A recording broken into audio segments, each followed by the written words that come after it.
बिस्मिल्लाहिर्रहमानिर्रहीम। अस्सलाम वालेकुम दोस्तों, कैसे हैं आप सब लोग। उम्मीद है खैरियत से होंगे। जी दोस्तों, आप लोग देख रहे हैं मेरा यूट्यूब चैनल जवाब दो विद नईम अहमद। दोस्तों, एक बार फिर इंसाफ का कत्ल हुआ है, इस पर बात करेंगे। और इसके अलावा आज फिर वजाहत एहस खान ने बानी एमक्यूएम जनाब अल्ताफ हुसैन साहब का एक इंटरव्यू लिया है। इस इंटरव्यू में जो इंकशाफात अल्ताफ हुसैन साहब ने किए हैं उस पर भी बात करेंगे। तो जी, प्रोग्राम शुरू करने से पहले हमेशा की तरह मेरी आप लोगों से एक छोटी सी गुजारिश है, अगर आप लोगों ने मेरे चैनल को सब्सक्राइब नहीं किया तो चैनल लाजमी सब्सक्राइब कर लें। आज से तकरीबन एक महीने पहले की आपको एक स्टोरी याद होगी कि औरंगी टाउन 5 नंबर के इलाके में एक घर में डकैती पड़ी थी और उस डकैती में तकरीबन 2 करोड़ रुपए कैश और 70 से 80 तोला सोना जो है वो उस डकैती में डकैत लूट कर ले गए थे। उसके बाद ये पता चला था ये कोई डकैती नहीं थी, ये कुछ पुलिस वाले थे जिसमें एक जेर तरबियत डीएसपी भी इन्वॉल्व था और उन्होंने यहाँ पे एक रेड की थी इस घर के ऊपर। और ये कहकर रेड की थी कि इस घर के अंदर एमकेएम लंदन के लोग मौजूद हैं, तो उनको गिरफ्तार करने के लिए गए थे। लेकिन फिर बाद में पता चला कि ऐसी कोई कहानी नहीं थी। वो जो डीएसपी साहब थे, जेर तरबियत डीएसपी उमैर बाजारी के नाम था उनका, उन्होंने वहां पे बकायदा एक डकैती प्लान की थी। उन्होंने वहां एक डकैती मारी थी, उसके बाद वो घर के 2 लोगों को अपने साथ ले गए। वो तमाम स्टोरी आप लोगों को याद होगी। तो आज जो है वो डीएसपी साहब, जेर तरबियत डीएसपी साहब उमैर तारिक बाजारी को अदालत ने 1 लाख मचल के जमा कराने पर जमानत पर रिहा कर दिया है। इतना खुलेआम कत्ल हुआ है ये इंसाफ का जिसका बंदा सोच भी नहीं सकता। पूरे पाकिस्तान ने देख लिया एक जेर तरबियत डीएसपी जिसके ताने बाने किससे मिलते थे, जिसकी अप्रोच कहां तक थी, जो किन लोगों के साथ उठता बैठता था, जिसको जेर तरबियत डीएसपी किसने बनाया, वो सब जो है सबको पता चल गया था। उसके बाद अगर इतना बड़ा फैसला आ जाए कि उस डीएसपी को जमानत पे रिहा कर दिया जाए, वो भी सिर्फ 1 लाख रुपए के उस बंदे को अदालत से रिलीफ मिल जाता है। तो ये एक बड़ा कमाल का फैसला जो है आज अदालत ने सुनाया है, जिसके ऊपर आप सोशल मीडिया जाके देख लें किस तरीके की पोस्टिंग और किस तरीके के हमारा जो निज़ाम इंसाफ है, जो हमारा जो अदालतों का निज़ाम है, इसके ऊपर जो सवालात उठ रहे हैं उसको अभी पूरी दुनिया में तमाशा बना हुआ है।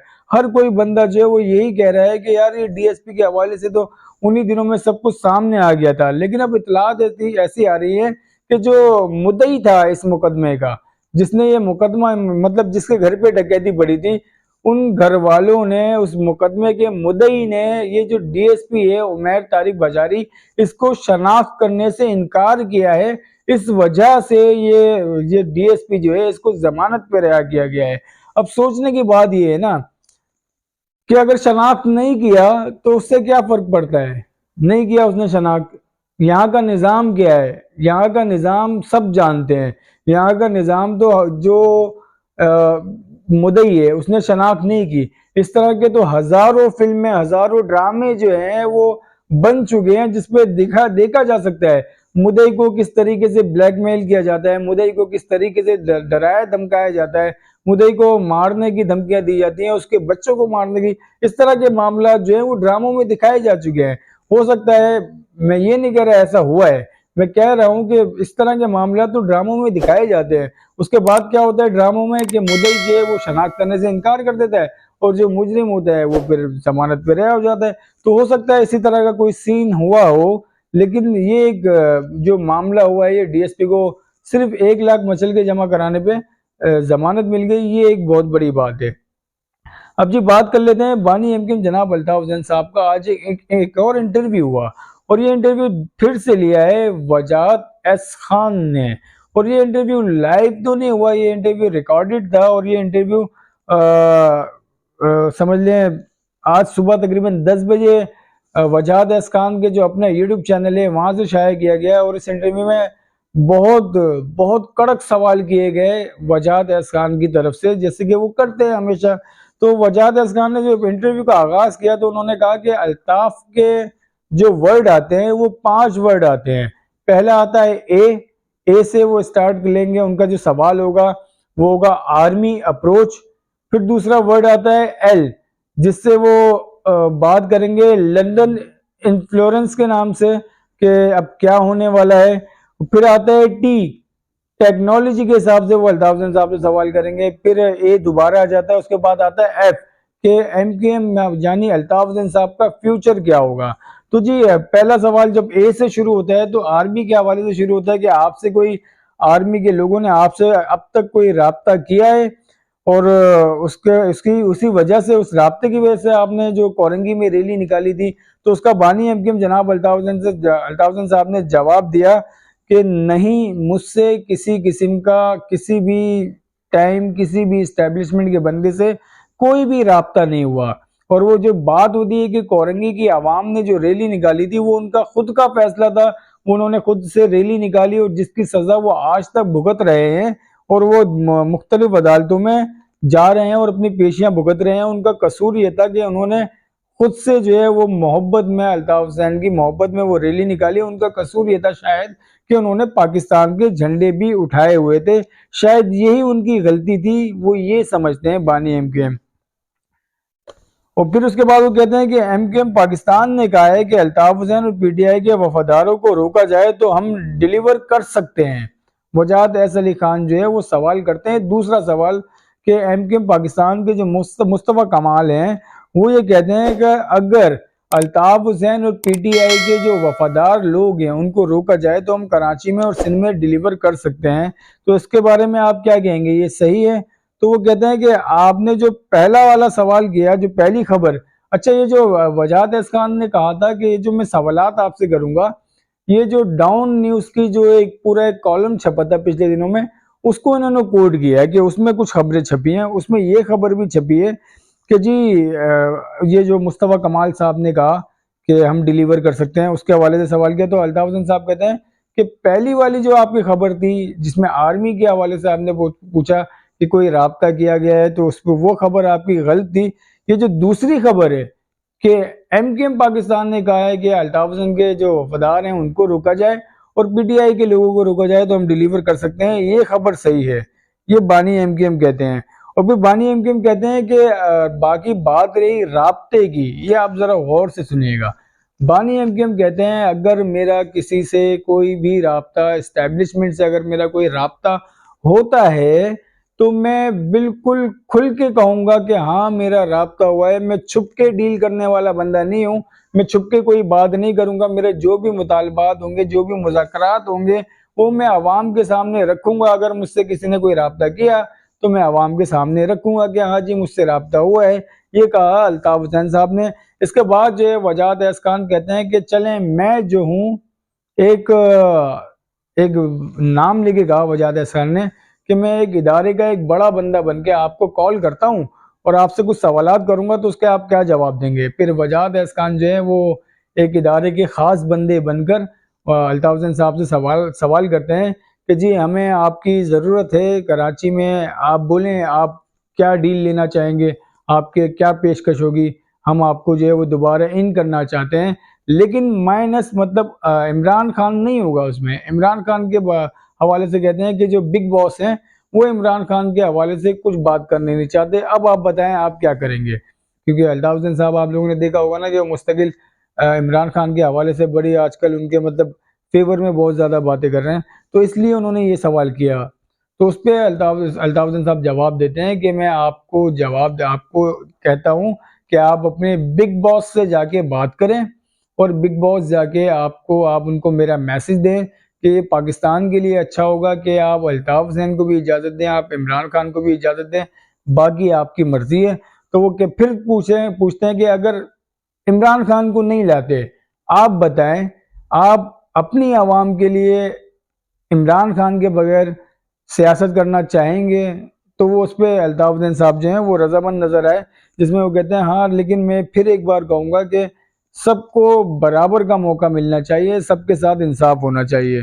और बहुत मतलब ये आप इंटरव्यू उनका जाके देखें, बड़ा एक घंटे का तकरीबन वो इंटरव्यू है, 52-53 मिनट का।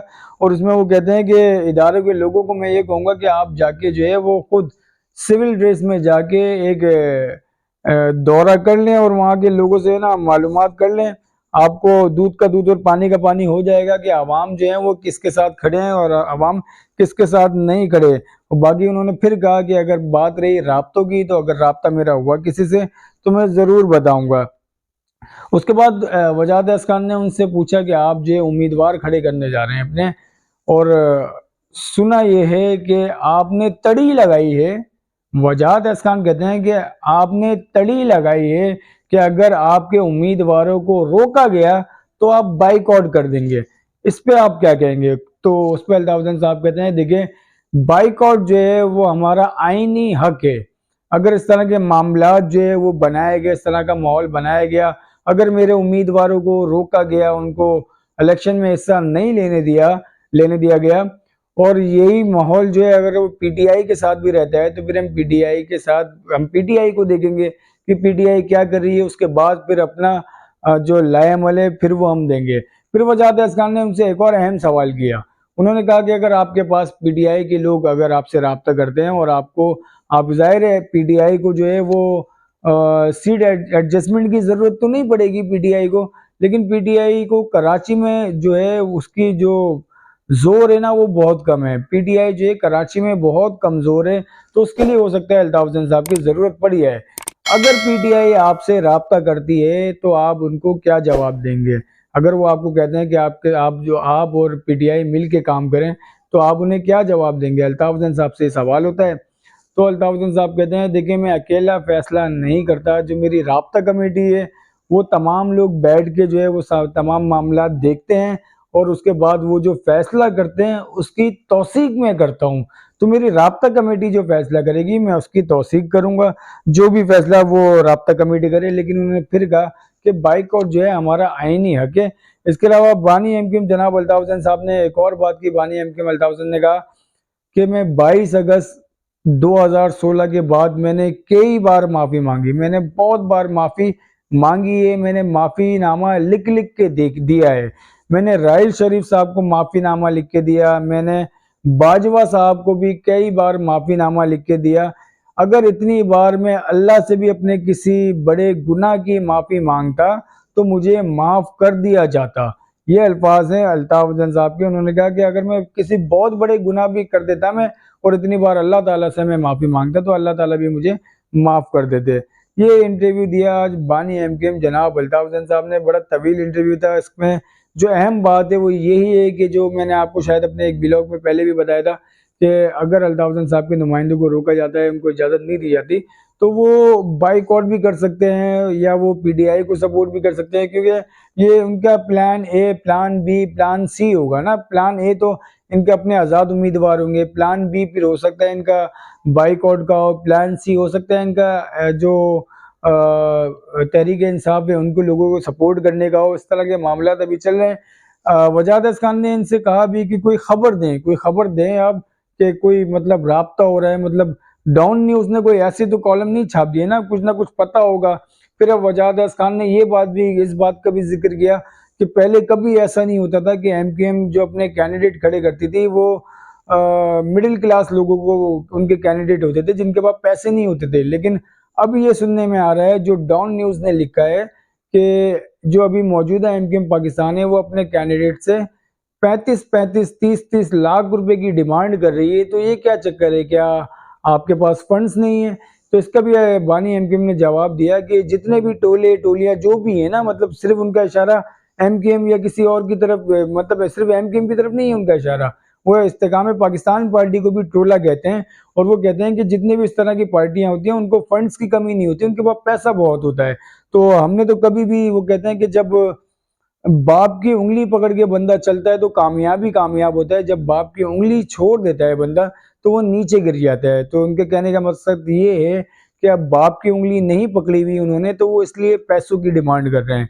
तो एक तवील इंटरव्यू है, इस इंटरव्यू से खबर ये निकलती है कि बानी एमकेएम के जो नुमाइंदे खड़े हो रहे हैं वो उनका प्लान ए है, प्लान बी जो है वो बाइकआउट है, और प्लान सी जो है वो पीटीआई के उम्मीदवार या किसी और ऐसे, अगर पीटीआई को भी मौका नहीं मिलता तो फिर किसी और के उम्मीदवारों को वो सपोर्ट भी कर सकते हैं।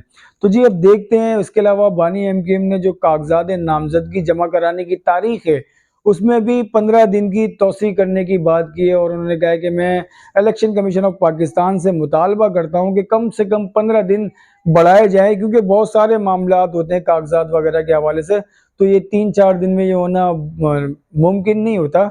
और ये इसी वजह से किया जा रहा है कि पीटीआई और बानी एमकेएम जनाब अल्ताफ हुसैन साहब के नुमाइंदों को रोका जाए, इसलिए मुख्तसर 3 दिन का टाइम दिया गया है। आप बानी एमकेएम का इंटरव्यू वजाद खान के जो यूट्यूब चैनल है आप उस पर भी जाके देख सकते हैं। तकरीबन 1 घंटे तवील इंटरव्यू है और इस इंटरव्यू में ये तमाम बातें हुई हैं जो मैंने आपको बता दी हैं। आप लोगों को मेरी वीडियो कैसी लगी अपना फीडबैक लाजमी दिएगा और हो सके तो मेरे यूट्यूब चैनल को लाजमी सब्सक्राइब करें। मुझे इजाज़त दें। अल्लाह हाफिज़।